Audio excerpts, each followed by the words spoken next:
Malam hari, mengendarai mobil SUV miliknya keluar dari gerbang kantornya. Eka mengingat kembali kejadian pagi tadi. Setiap kata yang diucapkan Rere pagi tadi di ruangannya begitu terngiang-ngiang di pikirannya. Tak melepaskan Rere dan juga tak mendekatkannya dari dirinya. Ya, mungkin untuk saat ini adalah lebih baik seperti ini. Karena juga Eka bisa setiap hari melihat Rere dari kejauhan. Memantau gerak-gerik Rere dan berharap Rere tidak melakukan hal konyol di luar sana. Eka melakukan hal yang menyakitkan Rere. Awalnya karena ia juga tak suka jika Rere mempunyai sifat yang nekat. Mungkin saja Rere bisa melakukan apapun karena ia sakit hati.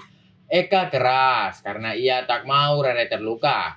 Tak mau jika Rere juga terlalu berharap kepadanya. Di dalam mobil terlihat Eka benar-benar merasakan sesak di dadanya, mengingat ia pun tak mampu membohongi perasaannya terhadap Rere.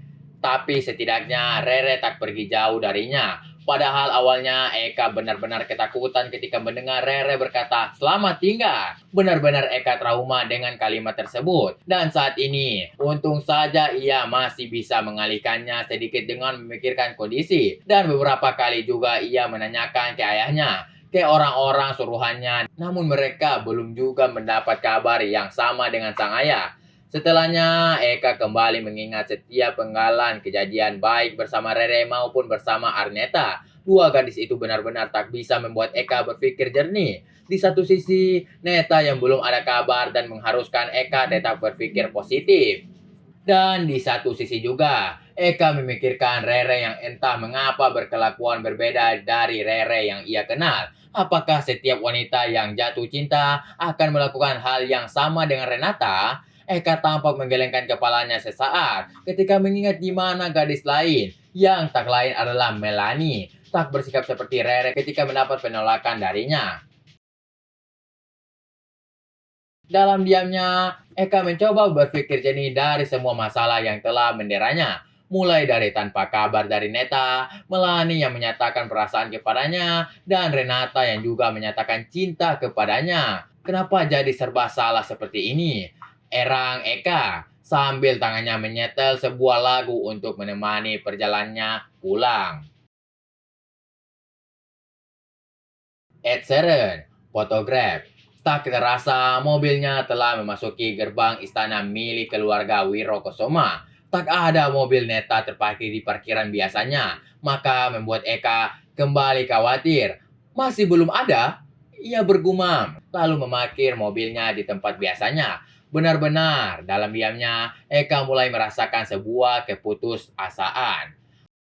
Bagaimana tidak? Sudah berhari-hari Neta tak ada kabar. Sudah dua kalinya Eka kembali pulang ke istana ini namun juga belum menemukan Neta. Beberapa tempat telah ia datangi, mulai dari tempat tongkrongan Neta biasanya, tempat kesukaan Neta bersama geng motor, beberapa mall, dan juga tempat hiburan malam. Ia berharap Neta sengaja tak pulang dan sengaja juga membuatnya khawatir seperti ini. Eka tak menemukan Neta di tempat-tempat itu. Dan saat ini, ia kembali panik dan terlihat sesekali melihat ponselnya. Berharap jika ada seseorang yang menghubunginya dan mendapat info keberadaan Neta. Ya, seperti biasa, tak ada info apapun di ponselnya. Eka menarik nafasnya dalam-dalam, kemudian berpikir sejenak. Kemana lagi dan kepada siapa ia harus mencari? Apalagi setiap ia pulang, ia selalu menanyakan kepada security apakah adiknya sudah pulang. Namun hasilnya nihil. Maka dengan pikiran yang berkecamuk, Eka turun dari mobilnya, melangkah masuk ke dalam rumahnya, dan berharap masih bisa bertemu dengan Neta malam ini. Ingin sekali rasanya ia melampiaskan semua apa yang ia rasakan selama ini, selama Neta menghilang darinya. Di tempat berbeda, di sebuah kafe Longge yang juga menyediakan minuman alkohol layaknya bar or klub malam. Waktu telah menunjukkan pukul 9 malam, di mana sebelumnya Melani yang memang jarang datang ke sini jika tak bersama Neta yang telah menjadi sahabatnya. Mana mau ia duduk sendiri di tempat ini? Ya, setengah jam yang lalu Neta izin pulang lebih awal setelah mendapat info dari Pak Wira. Dalam diamnya, sambil menikmati musik kesukaannya, Melani mengingat kejadian beberapa jam yang lalu. Flashback. Saat ia sedang duduk di kantor, merenggakkan kedua tangannya setelah menyelesaikan kerjaannya, Melani terkejut ketika pintu ruangannya terketuk. Masuk! Teriak Melani dari dalam. Sosok gadis cantik, rada tomboy dan mempunyai kulit sedikit gelap darinya telah berdiri menatapnya. Sibuk gak lo? Lu Net, datang kok gak bilang-bilang? Biar surprise gitu. Melani sesaat mengernyit dan berpikir ngapain juga gadis ini buat surprise kepadanya. Emang dia cowok gitu. Namun, Melani segera menipisnya sambil geleng-geleng kepala. Dasar, gumamnya menjawab. Masuk Gi. Oke, Neta tampak melangkah mendekati mejanya. Lalu sesaat gadis itu menatapnya dengan senyum tertahan. Kenapa lo liatin gue kayak gitu? Risi tahu, kata Melani membuat Neta tersenyum. Gak apa-apa. BTW, mau minum apaan, Say? Tanya Melani sambil berdiri dari duduknya. Tak tampak Neta hanya menoleh sambil menggelengkan kepala. Gak usah lah, gue lagi pengen nyari udara segar sore ini. Hah? Melani agak kaget mendengarnya.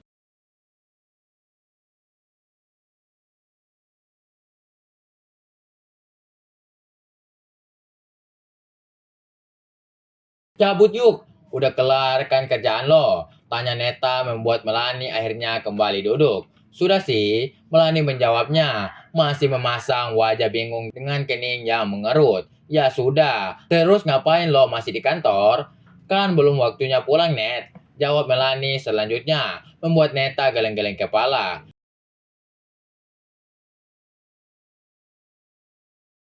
Ya elah, lo kan direkturnya Dul. Dan Kak Arma ayam gue kan juga direktur di Telesindo. So, kenapa harus nunggu jam pulang? Lo bukan karyawan kan? Melani menghela nafasnya sesaat. Iya sih. Ya udah, yuk Mau kemana sih? Pokoknya keluar nyari udara atau apa gitu.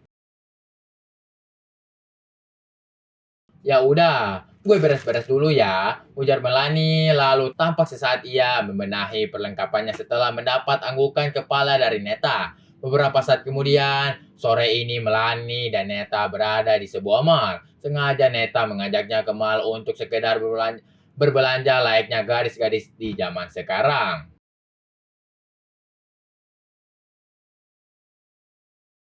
Dan kini mereka sedang menenteng dua kantongan yang berasal dari sebuah toko pakaian yang menjual barang-barang branded.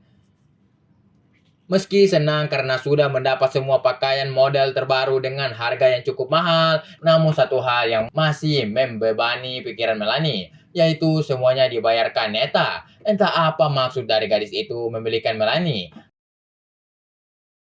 Namun, hingga saat ini Melani tak ingin mempertanyakan lebih dalam maksud Neta. Yang jelas, ketika Melani menanyakan, Neta hanya menjawab, ya, anggap gue lebih lagi baik hati. Yes, hanya itu doang jawaban Neta. Nyari makan dulu yuk, ujar Neta ketika mereka sedang berjalan berdampingan. Melani menoleh. Iya, kebetulan udah lapar juga, uy. Dan khusus makan gue yang kudu bayar lo ya. Neta tampak tersenyum lalu tanpa sadar merangkul pundak Melani.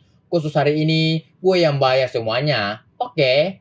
Net, kenapa sih lo baik banget sama gue? Tanya Melani. Namanya juga sahabat, berarti harus baik. Bener kan? Mendengar itu, Melani hanya menghela nafas dan tak lagi ingin menyinggung hal itu. Takut Neta tersinggung. Akhirnya mereka melangkah ke salah satu resto di mall tersebut. Dan ketika tiba, mereka memilih salah satu meja yang berada di pojok. Lalu setelah memesan makanan dan minuman, mereka mengobrol sambil menunggu pesanan mereka tiba. Oh iya, BTW lo masih suka teleponan sama kakak gue nggak? Tanya Neta menoleh yang kebetulan mereka duduk berdampingan.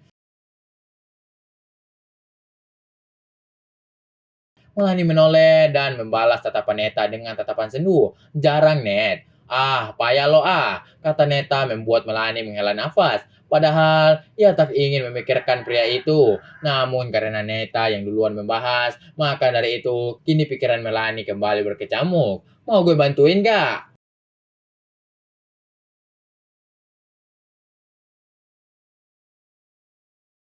"Bantuin apa?" "Ya elah, bantuin dapatin kakak gue lah." Setelah Neta berkata seperti itu, Melani menoleh dan mendapati tatapan penuh arti dari Neta. "Cinta gak bisa dipaksain lah, Net." Gumam Melani membuat Neta geleng-geleng kepala. "Ya elah, lo cantik, punya segalanya yang setiap wanita impi-impikan. So,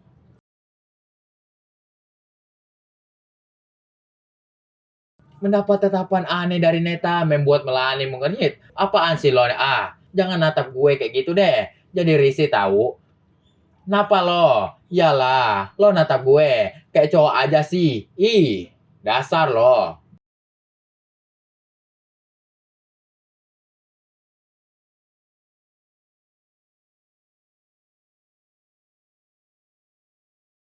Mereka tertawa bersamaan dan tampak Melani sesekali menarik nafasnya dalam-dalam karena kembali mengingat sosok Eka, sosok yang beberapa hari ini ingin ia lupakan. Lalu Neta menggerakkan tangannya menyentuh tangan Melani dan Melani menoleh menatap wajah Neta yang tersenyum. "Loh, tenang aja Mel, gue coba ngomong sama kakak gue. Kali aja dia mau dengerin kata-kata adiknya yang paling cantik ini." Melani menghela nafas dan tanpa sadar, jemarinya telah digenggam oleh Neta. "Gak perlu, Net." Tatapan Melani ke depan dan benar-benar jantungnya berdebar-debar. Apalagi mengingat posisinya makin menjauh dari Eka. Dan di mana ia juga mengetahui jika saat ini gadis yang menjadi saingannya telah berkantor yang sama dengan Eka. Renata, yang baru-baru ini ia ketahui namanya dari beberapa info baik di sekelilingnya sesama direktur mengenai info Sanjaya Group. Semakin jauh sosok Eka untuk ia gapai dan tanpa sadar jemarinya makin digenggam. Perlahan Melani menarik nafas, bersaan menoleh ke Neta. "Lo harus semangat ngejar cinta. Kakak gue lah Mel," gumam Neta. "Thanks ya Net," kata Melani. Dan mereka tersenyum bersamaan. Oke guys, jangan lupa like and subscribe channel kami biar tidak ketinggalan update video-video berikutnya. Jika ada kekurangan, saya minta maaf. Dan jika ada kelebihan, tidak usah dikembalikan karena saya orang yang ikhlas. Terima kasih.